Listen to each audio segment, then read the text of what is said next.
ready to dust off that creative spark. You know, the one you maybe packed away a while back. Today, we're diving deep into how to recover that spark. Okay. And maybe even give it a little polish, you know? I like it. We've got some really interesting sources for this one, all about how to unlock your creative potential. Yeah, yeah. And I think it's important to say right off the bat, this isn't about like art school or anything. Right, right. This is more like a treasure hunt. Exactly. For that creative genius you already are. It's more about rediscovering that innate creativity we often lose touch with. Yeah. As life gets busy, it's not necessarily about becoming like the next big artist or anything. I like that, creative recovery, because, you know, sometimes it feels like we're told being creative is about becoming like a starving artist, which can be, honestly, a little intimidating. It definitely can be. Yeah. And that's where this whole idea of the shadow artist comes in, which one of our sources dives into. Oh, interesting. Essentially, it's that part of ourselves that yearns to create. Oh, okay. But maybe we've tucked it away, you know, because of pressure to be practical. Or maybe someone along the way told us to get our heads out of the clouds, you know. We've got to coax those shadow artists back into the light.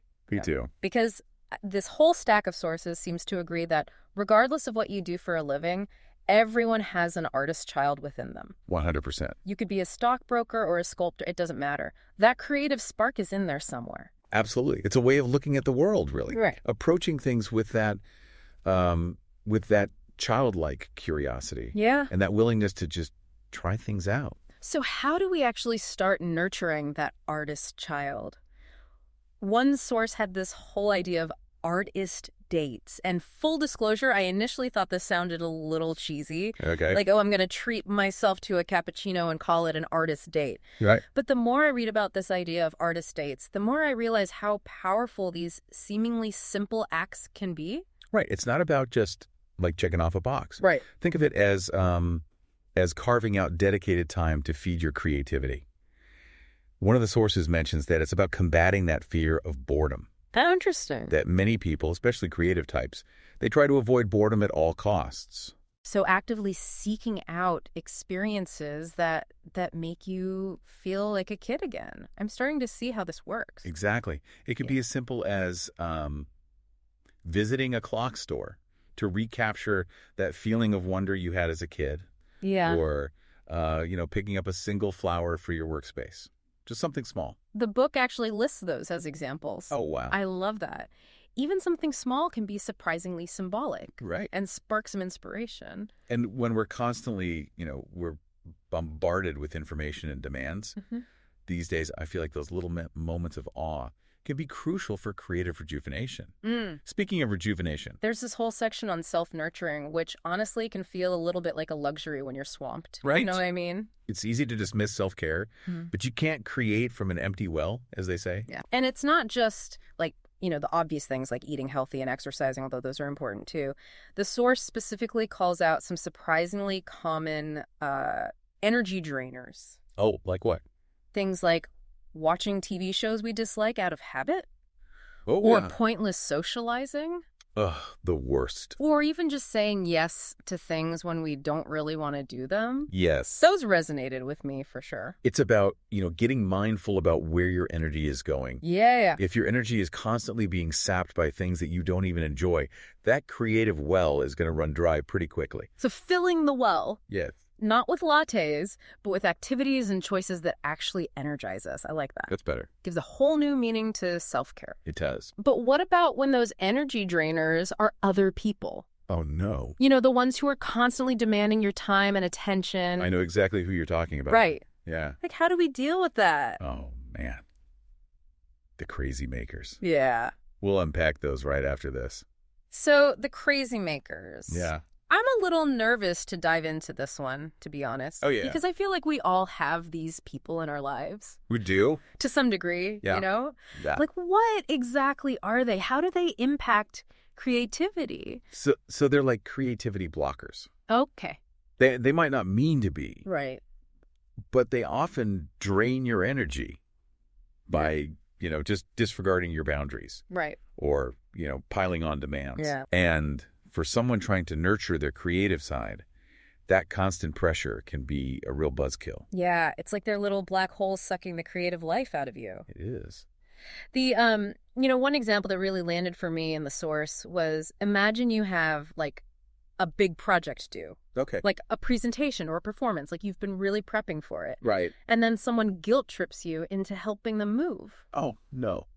The worst, And it's like, how can you possibly tap into that creative flow when you're running on fumes of resentment? Right. That's exactly the kind of scenario where setting boundaries becomes crucial. Right. You have to prioritize your creative energy. Yeah. Which sometimes means saying no, even when it's difficult. That segues perfectly into this internal obstacle that the source talks about, which is skepticism. Right. And surprisingly, it's not always about, doubting our abilities. Right. It goes a layer deeper. It does. It goes a layer deeper. Fear of failure is a common one, of course. Of course, yeah. But the source argues that often it's the fear of success that really holds us back. That's so interesting. You'd think we would want to succeed. Right. Why would we be afraid of that? Yeah, it's this fear of, what if I actually achieve my goals? Right. Will my life get turned upside down? Will people expect even more from me? It's interesting, too, because I feel like that's tied to how we view art and success in our society. Oh, 100%. Yeah. It can feel risky to go all in on something that's often seen as impractical or unreliable. Absolutely. Totally. And the source actually says that sometimes those leaps of faith can lead to incredible synchronicity. Yes. And lucky breaks. Yes. Give me an example of that. I need to hear this. Okay. So the book mentions a musician who, after years of playing it safe, finally decides to follow their dream of recording a solo album. Nice. They pour their heart and soul into it, and even though they're terrified to share it, they put it out into the world. Brave. And to their surprise, they get an unexpected message from a well-known producer who has just stumbled upon their music. Wow. And that chance encounter leads to all these collaborations and opportunities they could have never imagined. Okay, that's like straight out of a movie montage. I know. Right. I wonder if part of it is like when you're truly aligned with your passion, you just radiate a different energy. Yes. And maybe you attract those lucky breaks because you're finally open to them. Absolutely. And that ties into another point that the source makes. Okay. Which is handling criticism. Right. Both, the internal kind and the feedback we get from others. Right. Being able to discern what's constructive. Right. And what's simply noise is so crucial. There's a story in the book that really stuck with me. Okay.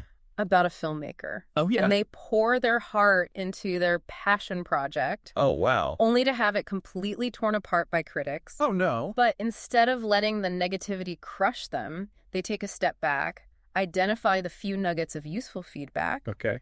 And use that to refine their craft. Oh, I love that. And years later, fast forward, they become a celebrated auteur.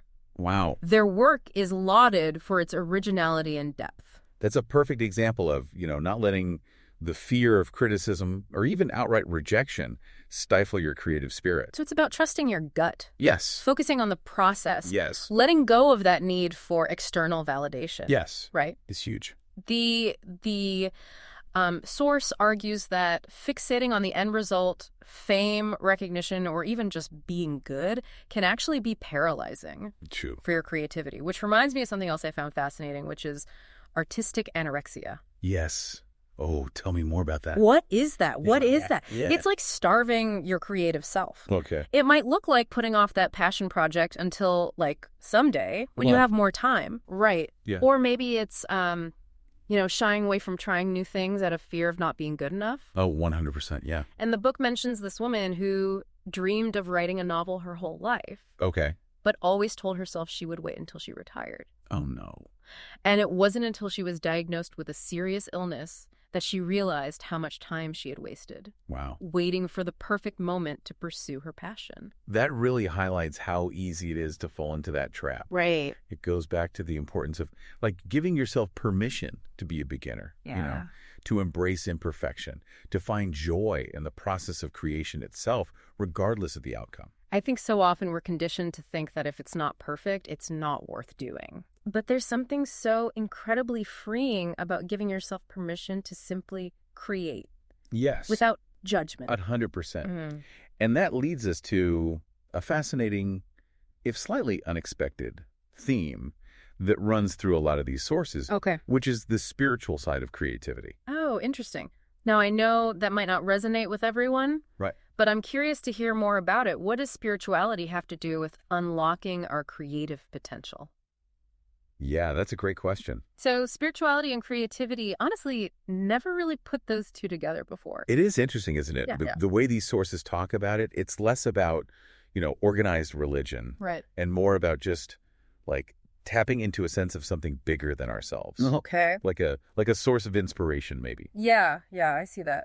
They talk about it like tapping into this like wellspring of creative energy that exists beyond just, our everyday thoughts and worries. Okay. Does that make sense? Yeah, it's about getting out of your own head, maybe. Yes, exactly. And letting something else kind of guide you. 100%, like a flow state, maybe. Right. And one of the concepts the source explores is this whole idea of answered prayers, but within a creative context. Oh, interesting. Not in a literal sense necessarily, but more about those moments when you surrender control. Okay. You take a leap of faith on an idea and seemingly, out of nowhere, the solution appears or the resource you need. So there's that underlying theme again of trusting the process, Right. Letting go of that need to micromanage every little detail of your creative journey. It's huge. I can see how that might feel spiritual for some people. Yeah.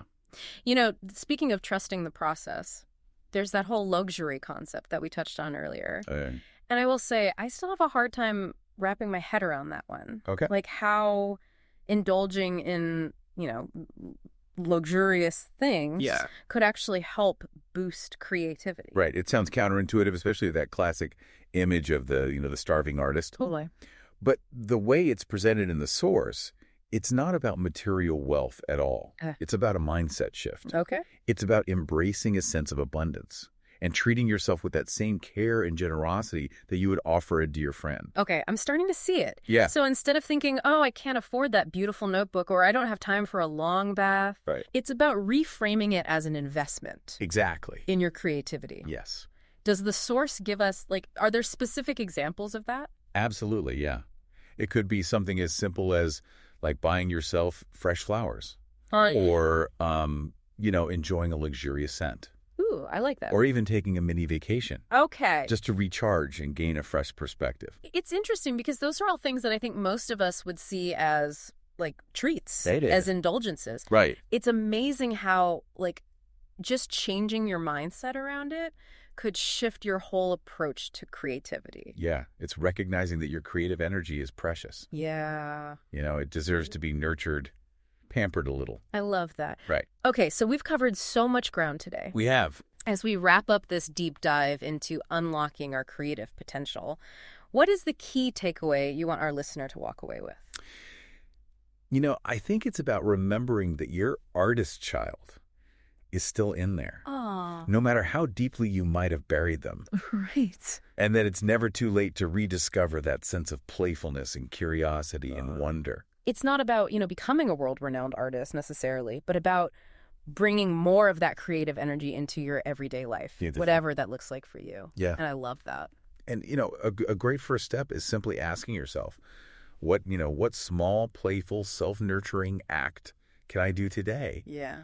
Maybe it's taking an artist date or finally starting that project that you've been putting off or, even just giving yourself permission to daydream. It's about giving yourself permission to play, to experiment, to reconnect with that inner artist Yes. who's just waiting to be set free. 100%.